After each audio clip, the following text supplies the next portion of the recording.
बिस्मिल्लाहिर्रहमानिर्रहीम। अस्सलाम वालेकुम जी। तो आज हम बनाएंगे वेजिटेबल पुलाव। खिला खिला और निखरा निखरा। स्टेप बाय स्टेप रेसिपी को आप फॉलो कीजिएगा, इंशाल्लाह आपसे भी ऐसे ही खिला खिला और निखरा निखरा सा पुलाव बन के तैयार होगा। सबसे पहले हमने लिया है यहाँ पे पानी, इसको बॉईल कर लेंगे। इसकी हम यखनी बनाएंगे। यहाँ पे 1 चम्मच मैंने लिया है नमक, और इसके बाद 4 से 5 यहाँ पे लौंग हैं, और 5 अदद यहाँ पे छोटी वाली इलायची हैं, और 3 अदद ये बड़ी इलायची हैं, 2 दालचीनी के टुकड़े हैं, और 2 से 3 तेज़पात हैं छोटे छोटे टुकड़ों में कट किए हुए हैं, 10 से 12 काली मिर्चें हैं। ये तमाम खड़े मसाले पानी में शामिल कर देंगे, और इसके साथ भी कुछ और मसाले शामिल करेंगे। खुशक धनिया है, ये 2 चम्मच मैंने लिए है, और ये है साबुत ज़ीरा, ये भी 1.5 चम्मच है। अजवाइन सौंफ है, ये भी 1.5 चम्मच है।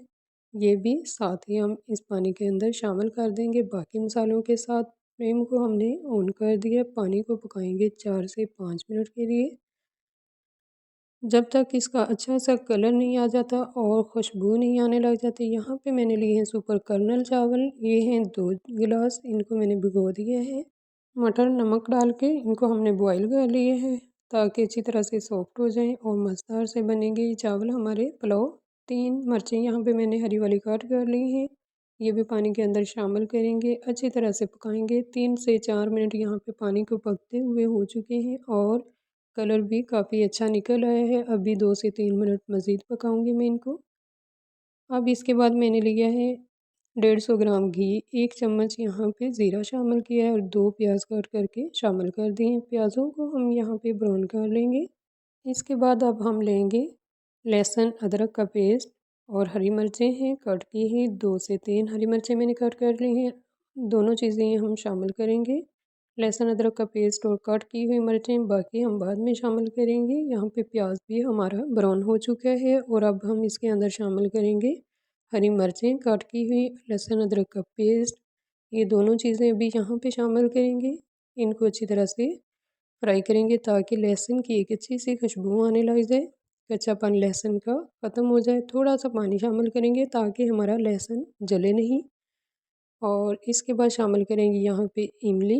इमली हमने बाद में शामिल की है। यहाँ पे भी अब हम थोड़ा सा पानी शामिल करेंगे, ताकि हमारी ये इमली सॉफ्ट हो जाए। आप चाहें तो यहाँ पे आलू बुखारा और इमली दोनों शामिल कर सकते हैं।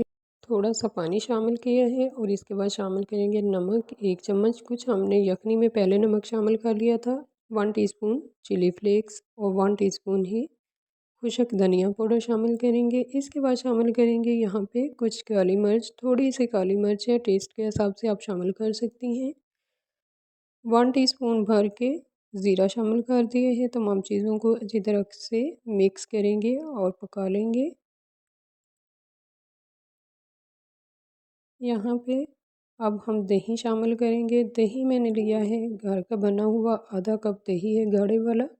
अच्छा और गाढ़ा दही यहाँ इस्तेमाल करना अब ज़रूर, आपका पुलाव बहुत ही मज़े का बन के टेस्टी सा तैयार होगा। कलर के लिए थोड़ी सी हल्दी शामिल की है, आप चाहें तो शामिल कर सकती हैं, वरना स्किप कर सकती हैं। इसके साथ बहुत ही प्यारा सा हमारा पुलाव का कलर आएगा। यहाँ पे 3 मीडियम साइज़ के आलू लेके कट कर लिए हैं, और 3 ही गाजरें थी, वो भी कट कर ली हैं।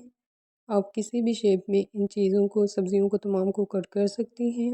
और 3 से 4 यहाँ पे हरी मिर्चें साबुत वाले मैंने शामिल कर दी हैं। तमाम चीज़ों को अच्छी तरह से भुनाई करेंगे 3 से 4 मिनट के लिए। जितनी ज़्यादा यहाँ पे प्यारी सी भुनाई करेंगे, उतना ही ज़्यादा मज़े का टेस्टी सा पुलाव बन के तैयार होगा। आधा कप शामिल किया है यहाँ पानी, ताकि हमारी सब्ज़ियाँ नरम हो जाएंगी। जो गाजरें वगैरह हमने डाली हैं, पकने के बाद पानी हमारे यहाँ भी अच्छी तरह से खुशक हो चुका है। अब हम इसके अंदर शामिल करेंगे यखनी, जो कि हमने बना के छान के रखी हुई थी। 4 गिलास ये यखनी है, छान के हमने यखनी यहाँ पे इस्तेमाल की है। मटर शामिल करेंगे, बॉईल किए हुए थे पहले से, इस वजह से मैंने ये पानी में शामिल किए हैं। आप चाहें तो आलूओं की बुनाई के बाद मटर शामिल करके फिर यखनी शामिल कर सकती हैं, लेकिन इस तरह से भी बेस्ट है ये तरीका। 2 गिलास चावल थे भिगो के रखे हुए पहले से, वो शामिल कर दिए हैं।